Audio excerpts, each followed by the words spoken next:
So hello everyone, चलिए देखते हैं। हमारे पास एक क्वेश्चन है। Thin half ring of radius r equal to 20 centimetre is uniformly charge with a total charge q equal to 0.7 nano coulomb.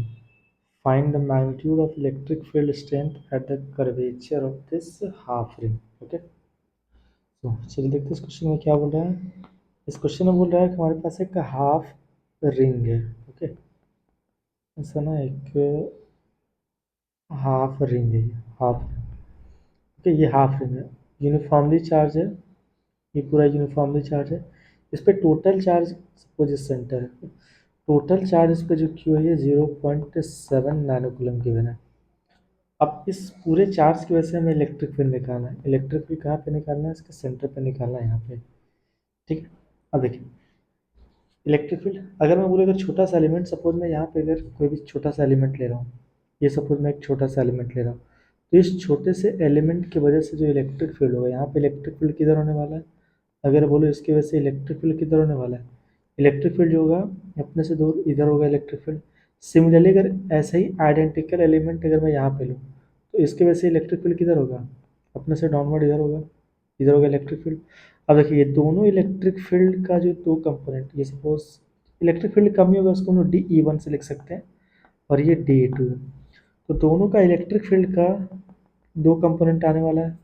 एक तो मैं बोल सकता हूँ, अगर सपोज कोई, अगर मैं ये एंगल थीटा ले रहा हूँ, ये एंगल अगर थीटा ले रहा हूँ, ये अगर एंगल हमारा थीटा है, तो ये एंगल कितना हो जाएगा? ये भी थीटा, वर्टिकली अपोजिट ना, ये सेम लाइन है ये। तो अगर ये एंगल अगर थीटा है तो ये एंगल थीटा है।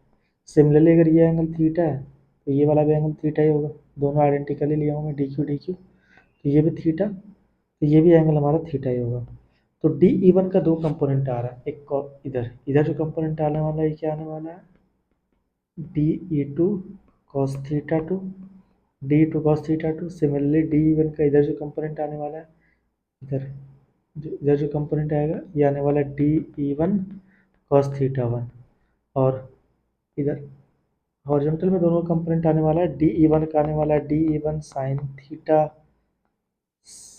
थीटा एंड DE2 का DE2 साइन थीटा। तो यहाँ पर हम देख सकते हैं जो वर्टिकल कंपोनेंट है, वर्टिकल कंपोनेंट, ये कंपोनेंट और ये कंपोनेंट दोनों कैंसिल हो जाएंगे। तो नेट इलेक्ट्रिक फील्ड किधर आने वाला है? हॉरिजॉन्टल डायरेक्शन में आने वाला है।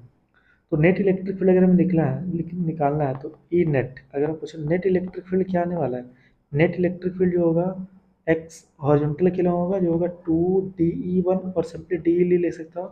इन दोनों को ऐड करेंगे हम लोग, इन दोनों को ऐड करेंगे तो 2D साइन थीटा, और इसका कंप्लीट इंटीग्रेशन।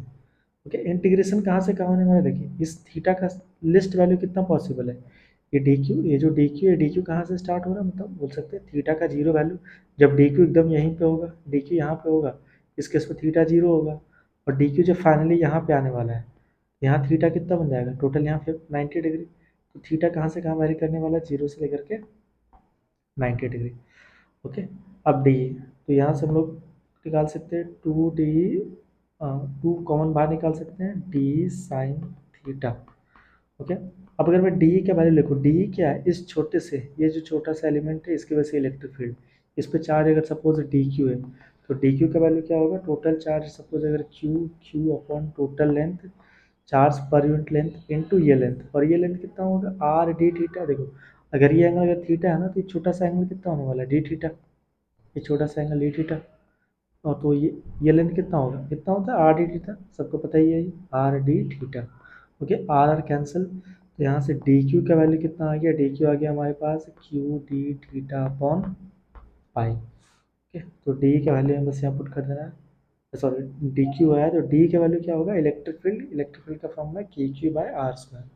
तो के क्यू, क्यू कितना है हमारे पास? क्यू मीन्स डी क्यू आया Q D theta upon pi R square, R radius, distance वही होगा ना रेडियस, यहाँ से यहाँ radius sine theta. Okay, limit तो 0 से 90 डिग्री, सेम लिमिट वहाँ भी रहेगा। तो यहाँ से पहले कांस्टेंट हम लोग बाहर निकालते हैं, 2KQ upon pi R square, ये तो पूरा कांस्टेंट।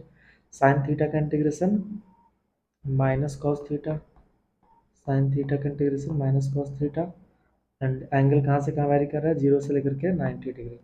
ओके, तो वैल्यू रख देंगे यहाँ पे cos 90 थीटा 1, तो सिंपली हमारे पास ये आ गया 2k upon pi R square. Okay, अब चाहे तो मैं यहाँ पे k के वैल्यू भी लिख सकते, k का वैल्यू भी रख सकते हैं, तो k के वैल्यू रखने से क्या आ जाएगा, k का 1/4 पाई एप्सिलॉन नॉट, तो आ जाएगा 2q upon 4 pi epsilon naught pi R square, 2 cancel, तो हमारे पास आ जाएगा q upon 2 pi square epsilon naught R square. Okay, अगर इसका वैल्यू पुट करोगे ना, सारे वैल्यू पुट करोगे ना, तो अप्रोक्सीमेटली 100 के आसपास आने वाला है, तो 100 वोल्ट पर मीटर आंसर होगा। Okay, thank you.